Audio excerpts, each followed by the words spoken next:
If, like me, you love a good cup of coffee, you know the level of skill of a barista who can take some beans, some hot water and some milk and turn them into a sensational experience in a cup.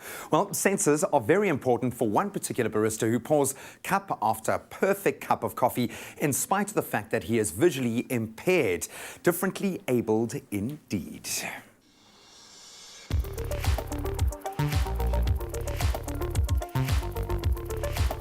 The most important lesson that I've learned when I totally lost my sight is to believe in myself more than anything else and never to listen to the negative things that people say in the street, and to focus and knowing that everything is possible and I can achieve it. It doesn't need my sight to see, but it only needs my brain to think and to open my heart and to pour my heart into whatever that I'm doing, and it's possible.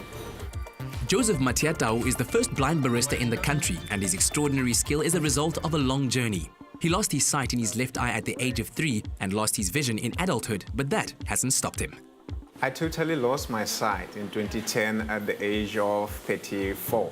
There were so many challenges, and for me to be able to stand up and to make everything on my own, because I used to sell like products to make a living, and I was wondering what am I to do, but because I believed in myself more than anybody else could. You know, I come across questions every now and then in the street that, are you blind? And then I have to explain myself all the time, which is not a bad thing, so that other people should know more about blind people that they can, and then it's not all the time where when you walk with your walking stick, it means you're blind. Joseph uses touch and timing to make the perfect coffee. He works in the Blindy and a coffee shop in Worcester, which is run by Kaleidoscope, the organization that trained him. At Kaleidoscope, we want to enrich our blind people's lives. So we have 3 things that we do. We want to give them training, we give them accommodation, and we give them jobs to be able to make a life for our blind people so that they can be independent. When I met Joseph, he was a new student and he was 18 years old, and it was a new town for him to come into. And where he's now at the barista, he's taking control of the barista, he's taking control of making the coffee. He's also training other people, other blind people and partially sighted, to be baristas as well.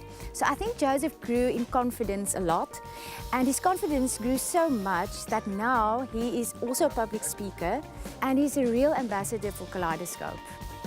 Kaleidoscope runs a few projects that offer employment, but their aim is to train blind individuals to work in environments and industries beyond the norm or expectation.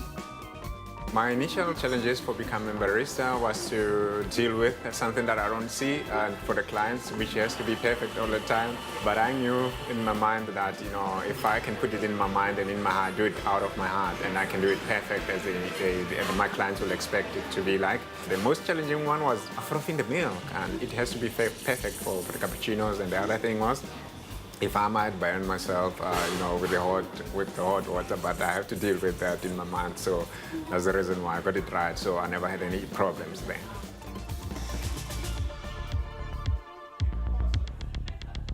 Kaleidoscope is incorporating Joseph in all their work, and they are giving him exposure out there, and I'd say giving blind people and people in general the courage to follow their dreams. Joseph is one of the most inspirational people I've met, so I feel Kaleidoscope is giving him the exposure he needs to get his message out there. Joseph is great, he's got a wonderful personality, he's a happy, positive man. He's a pleasure to be around, and I'm good friends with him. Joseph's coffee is delicious. He makes extra foamy for me because I love the cappuccino. With perfectly frothed milk, Joseph is brewing inspiration and serving motivation to all to reach beyond their limitations. The first thing in the morning when I come here to the coffee shop, I come with a positive mind and put my smile on my face all the time, and I walk tall all the time, because I know that if I can do that, it's a simple thing that nobody else can buy it for you, but it's all in your heart, and it's up to an individual to be happy, and you choose to not to be happy or to be happy. So I always choose to be happy all the time and to be on top of my game to make the best coffees all the time.